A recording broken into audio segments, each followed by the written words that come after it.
Hi, welcome to my channel, Life After Losing My Child. On this channel, I like to talk about my own personal experiences after losing my daughter. The purpose of this channel is to have a place for families that have suffered the loss of a child could come and find support and inspiration as we all move along our own personal journeys towards healing. If that sounds good to you, hit the subscribe button and don't forget to hit the bell to stay tuned to my upcoming videos.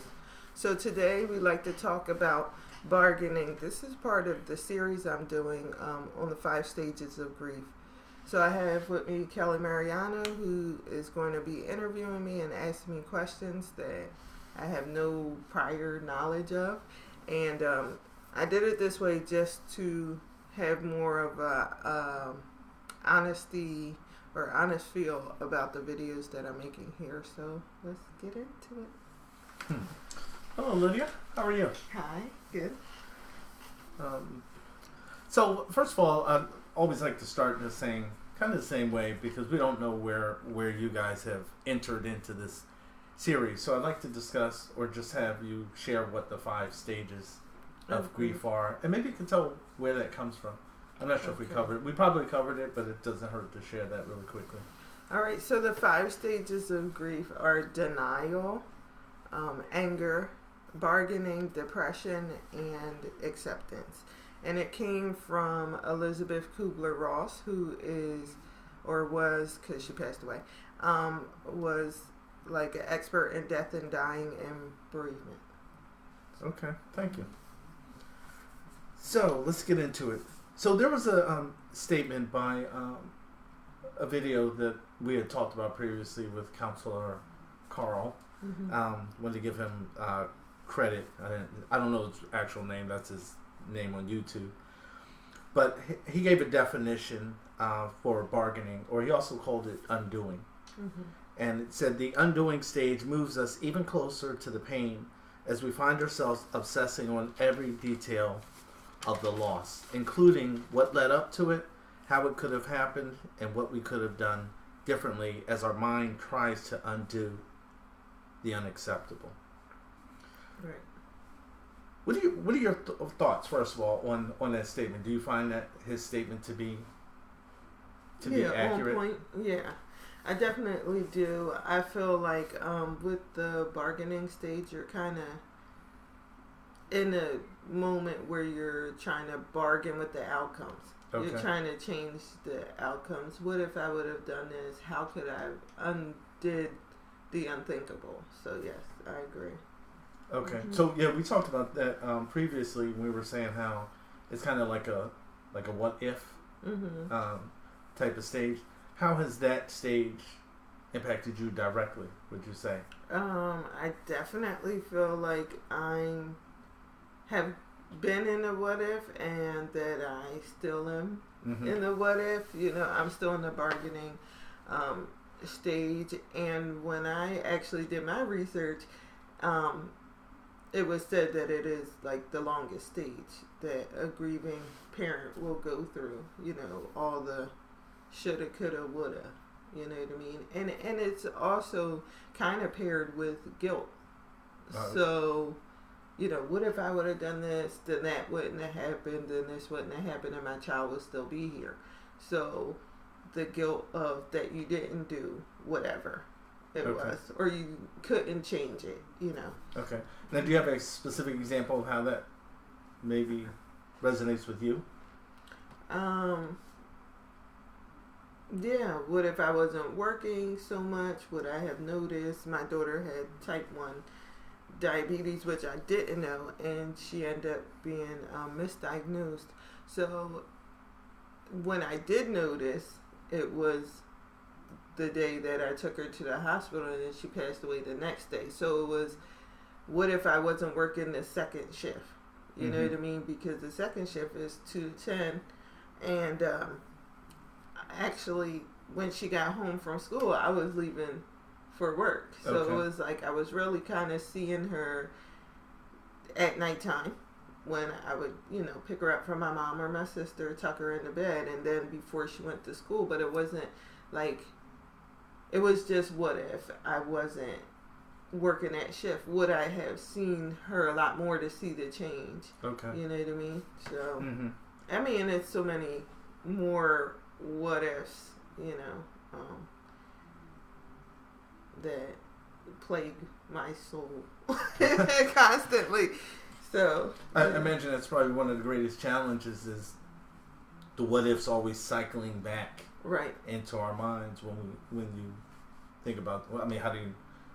yeah. I was gonna say when you think about the loss, but it's the type of loss that you're not often too far from thinking about it anyway. Right. It's not like it's something you think about every so often, like Yeah. you know, just birthdays and holidays or something. Yeah. It's an ongoing thing, so I can imagine that being a challenge.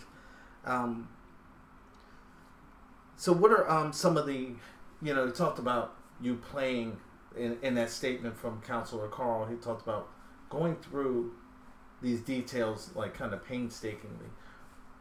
Other than what you shared about, you know, the what ifs, what other things, are there other specific aspects of the loss of Brianna that plague you specifically? Or is it more like the whole process in general of the loss that... I mean, yeah, I guess it's the whole thing. I mean, there are certain aspects that I can pinpoint with taking her to the hospital and maybe not listening to other people when they kind of spoke up and said, oh, I know someone. We have discussed this in a previous video.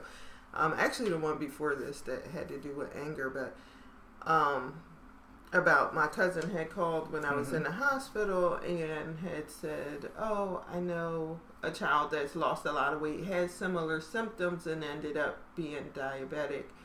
And then I went back into the hospital after the phone call and decided to listen to the doctor. You know, so it's kind of, I mean, that's for me, a major one that like haunts me. You know, what if I would have listened to my cousin? What if I would have pressed more, you know, to advocate for Brianna to get what she needed? But at the same time, I didn't even know what she needed. You know what I mean? So it was kind of, I knew something was wrong. I did ask them to give her an IV because she had lost so much weight, wasn't keeping fluid down. And I thought she might have been dehydrated. So I'm like, can you give her an IV? Can you do something? So I advocated according to what I knew. But at the same time, that what if you would have listened to your cousin on that phone call? Was that the game changer? Would she still be here? So that definitely is a specific thing that plagues me. But at the same time, overall, it's like so many what ifs through the whole process that, yeah, I mean, I guess it's just kind of to both. So how do you push past the what ifs? Like in the case with the doctor, are you able to put it behind the fact that maybe it was reasonable to want to rely on what the doctor is telling you? I mean, they're supposed to know what they're doing. Does that help in any way to mitigate feelings of like guilt or the what ifs? Or does it not matter because of the significance of the loss? Right. I mean, yes to both. Again. So I think that it does help somewhat. But then it goes back to, am I just shifting blame? I mean, if I'm the parent, think of it that way. Okay. Then I'm ultimately, for me, responsible to be the number one, like, what do you call it, person in line to know, you know what I mean, the ultimate defense or whatever, to like keep her safe and keep her from whatever it could be. So it's kind of like, you know, it helps, but then it cycles back to, I'm blaming the doctor because they're the expert, but this is a child that lived in my house and I seen her every day. How could I not have known? So, you know, it's a lot of that, you know. Like I said, to me, the bargaining and the what ifs and guilt go hand in hand. You know what I mean? Because you want to change the course of that. of what happened, but you can't. So you're always going to play the what if I could have, shoulda, coulda, woulda, did. That could have made a different outcome. Or, as Carl says, the undo, you know? So, So I'm wondering if, just to go along this line, if you had known that definitively, would you have known, would that have heightened your concern about what was going on with her? Would that have... If I would have known she had type 1? Yes. Yes. Okay. Yeah, I mean, I would have... If you know something is wrong with your child, like type 1 diabetes or something, that their autoimmune... their immune system is compromised or whatever, you know, is the autoimmune deficiency. So it's like, if she's already sick, anytime she would have been sick, I would have been like overly, you know, protective or whatever. Would it have changed the course because I would have known? I don't believe so. Okay. That's kind of what I was wondering down the road. I mean, not to second guess the, you know, I'm not getting into the doctor's dynamics, or certainly, you know, I don't know where I would be in that situation. But I'm guessing if I had known if my child had type 1, I guess I would know more about it, like you do, like you just were explaining. Like, I didn't know those things. I don't know anything about type 1. I know type 1 and type 2 are different. I don't know enough about it because it hasn't really, I guess it never impacted me in a way that I looked into it, that I would have known, hey, I need to put this in front of, to make sure that they knew. Like, I wouldn't have. Yeah. I didn't think about it that way because I've never dealt with that directly, but I definitely see that point that if you know about something, you put it in front of somebody anyway. Like, like I do, like caregiving for my mom, I tell people, hey, she's dealing with this, this, and this. Right. Because she's not going to tell you because she don't, you know, because the memories, you know, what's going on with her. So anyway, but that was kind of a interesting dynamic, and I was wondering how you thought that. You know, I mean, the only reason why I say that it may not have changed the outcome is because I can't control death coming. So, you know what I mean? I thought about it before. I was like, well, why is it that some people, I'm just using an example, but some people, they could get shot 8 times and survive, and someone could get shot once and die. Yeah. You know, because I guess it was their time. You know what I mean? So it's kind of like, would I have been able to stop it? I still don't believe so. Would I have been able to delay it? Possibly. Would I have had her a day longer? Who knows? But because I know I can't control life and death, it's kind of like I have to let myself off the hook in some aspects of it, you know. Okay. Yeah, that's definitely a challenge.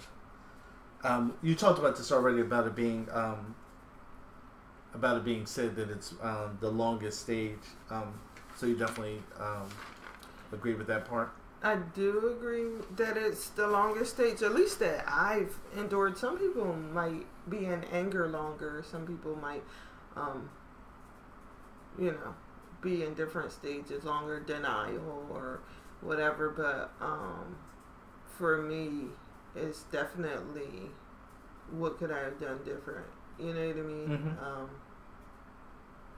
And I think for a lot of people, because I think that you, as a parent, feel like your job is to protect. Your job is to even to have some sense of control over your child, right? Yeah. So you control what they eat, what they wear, with all these things, and then when this comes and it's out of your control, it's like, you know, hard to even wrap your mind around it. So then you're like, oh, well, what if I would have done this and actually exercise some of my control, which you never have control, really. You just believe you do. So. Well, that's what a lot of the challenges in the stages of grief are tied to, is a lack of control. Yeah, we've lost control of a particular thing that's huge. It's not like losing, something insignificant. So they go. He went on to say the mind goes through a process to realize that the issue can't be fixed, and he says if we get stuck there, we may fall into unresolved grief. Do you feel like you've stepped into any element of unresolved grief, or do you feel like you've kind of continued to move through the process? And maybe it's not I don't know if that's a fair question to ask or to answer, but I just wanted to see what your thoughts are on that. Yeah, I think my grief is unresolved in many areas. Okay. But it's funny because grief comes like waves. You might think that it's resolved, but then it comes back. You know, and like I said before, I guess in previous videos about triggers and different things that come that you might think you're good, but then next thing you know, you're not as good as you thought. So, yeah. I feel like I definitely, have some unresolved, I guess whatever that is, unresolved grief. Unresolved grief. Yeah. I know what he's saying. I guess being stuck in a certain stage, but will it ever be resolved? It's a forever thing. Well, that's an interesting dynamic because they kind of, the way it's sometimes discussed, it's discussed as a period of time, right? That we're going through this grief period, but not really from the perspective of there's a beginning and there's an end to it. And I think some people may look at the end as acceptance. Yeah, and or putting it kind of behind you as if we're somehow putting the person behind us as well. So I think that could be a challenge when it comes to getting quote unquote stuck. But I'm wondering, how do you know if you're stuck in this? Like, let's talk about bargaining. If you're stuck in this, how do you know if you're stuck in the stage, or is it just dragging out a little longer, or if you've just recycled back into it? How do you know the difference? I have no clue. I have no clue. Okay. I don't know. I might be stuck in it now. I mean, because there's no timetable. That's what I know. Was the that's challenge. What I'm saying. There's no. Like, how do you know? Some people can. I was talking to another lady, and I'm just gonna call her Miss K, and she was telling me how her she was having a hard time because her husband ended up going back to work like 2 weeks after, but he had to because he only had a certain amount of time, and it seemed like he was moving on and she couldn't go back to work. Like emotionally she couldn't, but how it seemed like he was just going.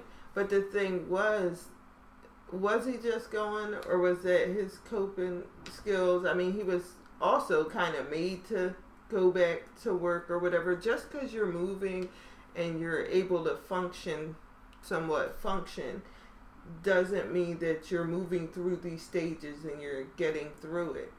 The fact that you maybe aren't taking time out to like sit in these feelings and you're just going back to work and kind of doing things, that might be unresolved because you're not actually sitting in the feelings. You're not actually going through all the emotions and everything that comes with these stages. You know what I mean? So, and it might seem like the person is just, oh, they seem like they're so good or whatever, but at the same time, you know, if he stops working for a moment, then maybe all those what ifs come flooding back. Yeah.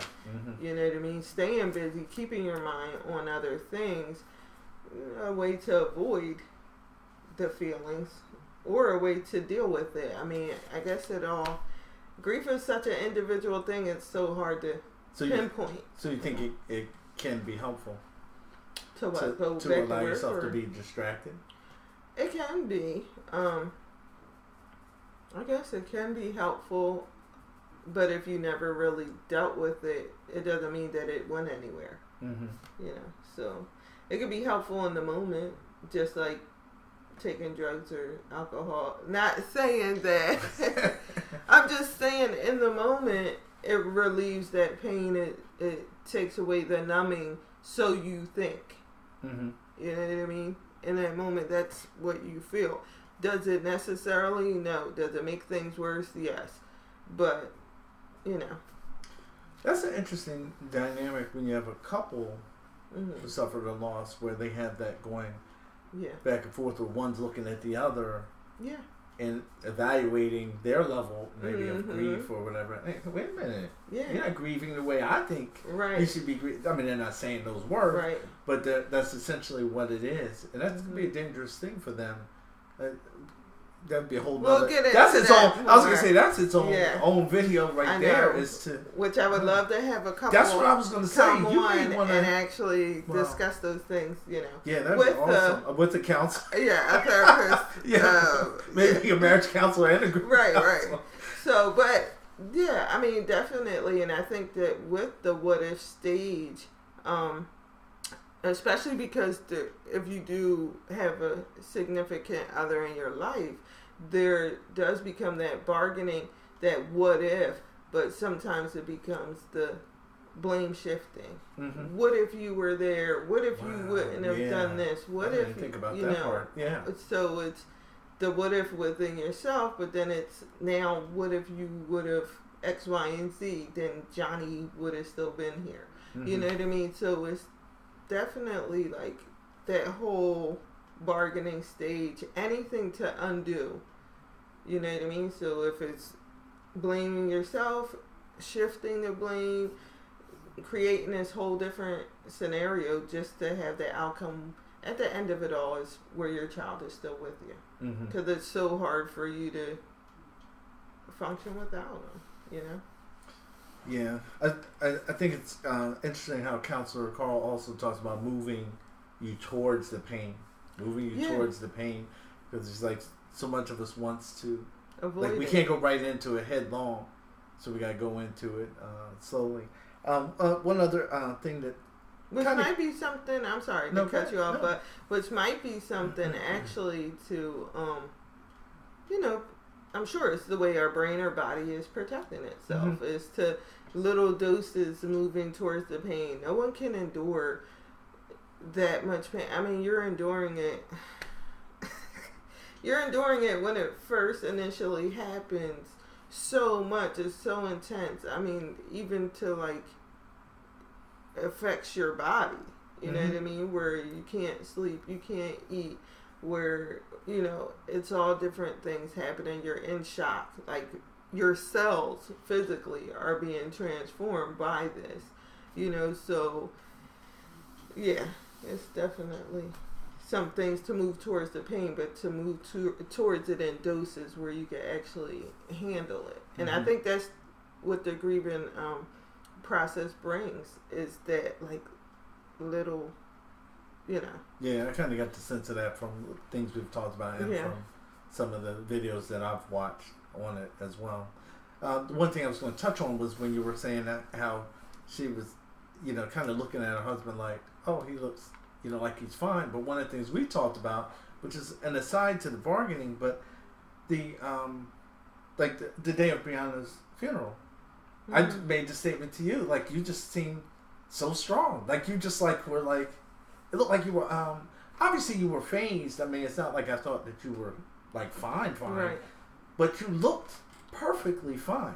Right. Like no one seeing you there would have been like, oh, she's going. I mean, at some of the moments, obviously you had moments there, but at some of the time, like when I saw you, I would not have thought you were someone that was grieving a loss at that moment. So it's very easy for people to misunderstand what they're seeing when they're watching you go through a process. I'm gonna just say, which is funny because almost everybody was like, "Oh my gosh, you look so great that day."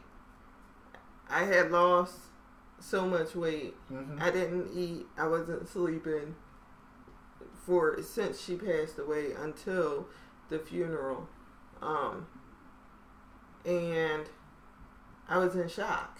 So that whole, like, everybody being like, oh, you look like you were holding it together so well. You look so good.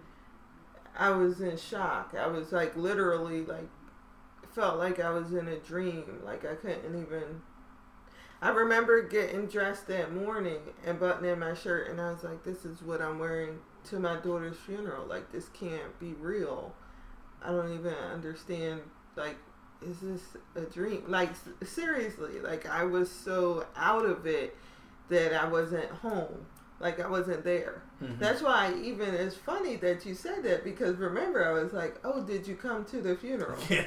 So the fact that you remember it, like, oh, you were so well together, and almost everybody said that, and that I didn't even remember who was there, it speaks to the perception or perspective of what we were going through, or what we looked at and saw, what we thought we saw. Exactly. And the thing is, I hadn't seen you in person in a while. Right. So yeah, I could tell, like, maybe that you had lost weight. I was like, oh, she looks great. She likes you. You know, well taken care of and stuff. Yeah. Like, just like everything was ideal in that snapshot. But it lets you know that the snapshot doesn't tell. Yeah. Picture doesn't necessarily tell the whole story. So one of the things I wrote that is powerful, just to know that all of these stages are shared and similar, you know, with people going through the grieving process. It's not, hey, it's just me, like I'm going through this, right? Like something's wrong with me necessarily. I mean, there are challenges where people can go into what he called unresolved grief, right? But it's good for people to know, and that's why these videos are good and powerful. It's for people to know that this is real. This is normal stuff. It's normal to be having times of, you know, denial, wanting to undo, and all the other stages that go along with it. And if you haven't seen the previous videos, Lydia's going to put a link down below so that you can go to the playlist so that you can see them all. But we want to make sure that you see them all and you're able to take part in that, so that you're able to realize, if you're going through it, how these videos can help you, and you'll be able to see, hey, I'm not going through this alone. I'm not the only one going through this. But it's also powerful if you happen to be a loved one of someone who's going through it, for you to understand why it looks like they're going through, like, hey, wait a minute, that happened this number of years ago. Right. Why are you dealing with it now? Like, why are you crying about that now? It's been 3 years, it's been 5 years, or whatever the case is. 20. Exactly. Exactly. So because there is no time limit on grief in that sense, you know, you just got to realize that they're going through a process, and no matter how they look, they're still going through that process. That, and I have a video too. It was, I think, one of the first videos I did, and it says the title is "It's Okay to Say I'm Not Okay," and I think that kind of goes along with what you just said too, where many times we want to look like we're okay, just to kind of even have some sort of normalcy for ourselves, to kind of like, no, you got it together, you're all right type thing. So, I mean, check that video out too. I was going to say something to you, but I kind of forget now. But it had to do with bargaining. Can't remember. It'll come back to me. Go ahead.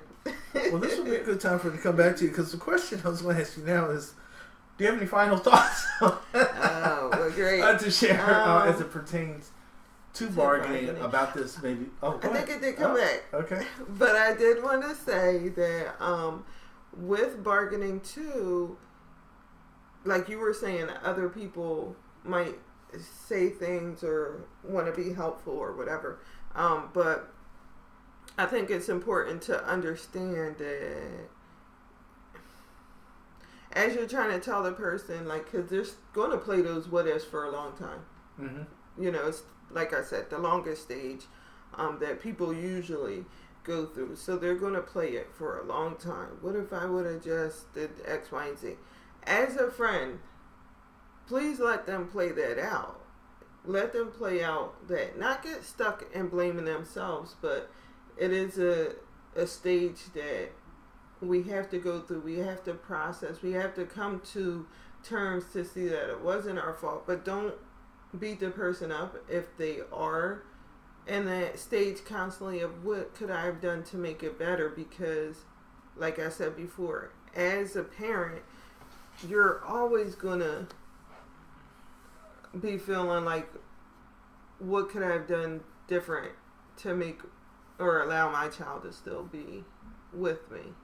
You know what I mean? Like, kind of take it, try to understand if your child wasn't with you.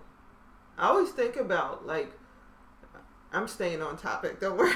No, But I always think about imagine when you're in the grocery store and you get into such frantic because your child left the aisle. Imagine your child left forever. Mm-hmm. And, the what ifs. When your child leaves the aisle, you're always talking to your child about the consequences, right? So you're like, someone could have snatched you. Do you know X, Y, and Z? So we're playing those consequences in our head too, but they actually played out. Yeah. So okay. Imagine how hard that is, especially if you feel like you could have protected your child. You could have done something. As a parent, that's your job. Mm-hmm. You know what I mean? That's your job. So you're going to play the what ifs because you feel somewhere in there that you dropped the ball when it came to your job, one of the most important jobs you ever could have. Mm-hmm. So just give people a break is what I'm saying, to kind of be in that what if stage, to play different scenarios out. Be there though, to help them know it wasn't their fault, but don't be so like I'm saying this because I've come across people that are like, oh well, I can't even say anything, like I can't even play out the what ifs or the woulda coulda to a friend because they're so quick to want to fix it and just tell me like, no, it wasn't your fault, whatever. Like, no, I feel like it was my fault. I feel like whatever. You have to feel all the feelings. The negative ones, not just always, remember the good times with your child. Like, no, you have to feel the bad times too in order to, like you said, go to the pain and be able to process all that. Mm-hmm. And be able to come out on the other side realizing that it really wasn't anything you could have done. It wasn't. We don't control life and death. It is not our fault. It's not. Even if there was something we could have done, even if I would have listened to my cousin in the hospital, does that mean things would have changed? Would the doctor have listened to me? Maybe not. Maybe. Mm-hmm. I did ask for an IV. They didn't do that. I asked for certain things to be done. That wasn't done. So I'm just saying it doesn't mean that the outcome would have been any different had you done something different, because you can't control death. And I just wanted to say that. I feel like that's important. So just for clarity's sake, are you saying like it wouldn't be good for someone to help you to see that? Like if you said that to me, hey, what if I did whatever, and I said to you, well, we don't know that would, whatever, something right. Trying to help you walk through that processing part. Is that a bad thing to do? It's not a bad thing to help the person walk through the process. To me, I'm just going to say that it's bad to cut the person off and not let them have that time. So if you were like, oh, well, if I would have done this, and I'm like, no, stop. Just think of the good times. But you don't get to vocalize all like that you feel. You have to be able to let it out and talk to somebody. Should you sit in it and fester forever and feel like it's your fault for the rest of your life? No. But you are already feeling isolated. I think it's important to let people be able to express the what ifs and come aside them and assist, and like you said, maybe helping them process, but don't shut them off where they can't, where there's not even that opportunity for that dialogue to happen, for you to say, hey, well, did you look at it this way? Was it this way? To just say, no, don't think about it. Just think of good times. How is that helpful? I have to process the good and the bad. I have to feel it all in order to even get through it.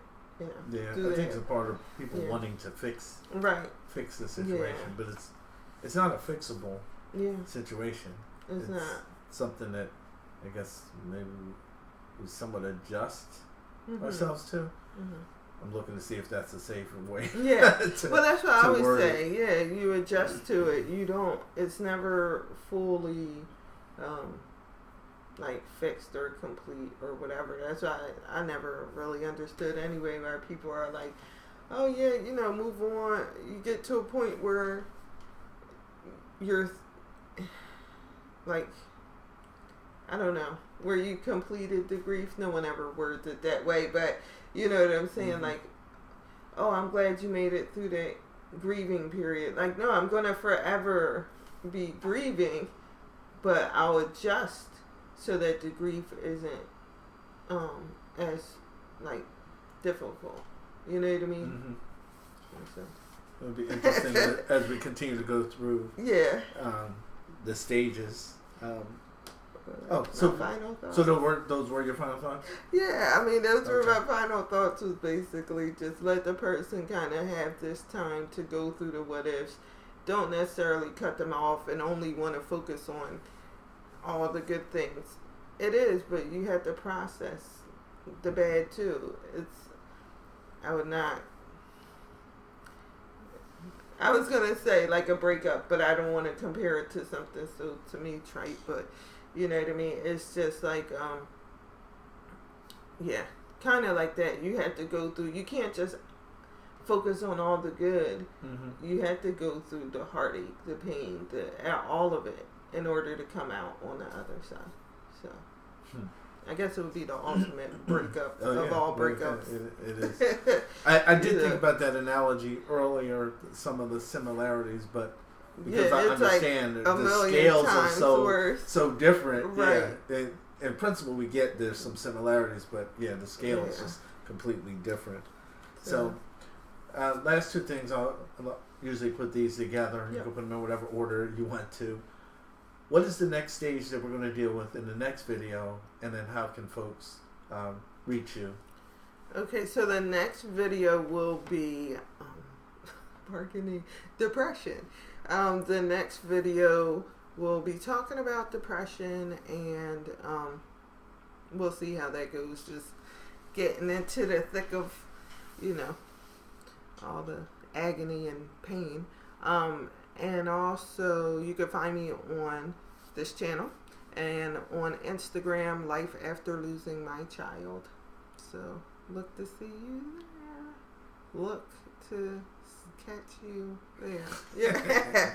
On Instagram. I always get those two mixed up. But anyway, see you next time. I'm glad, you know, you were able to tune in, and hope to see you soon. Bye.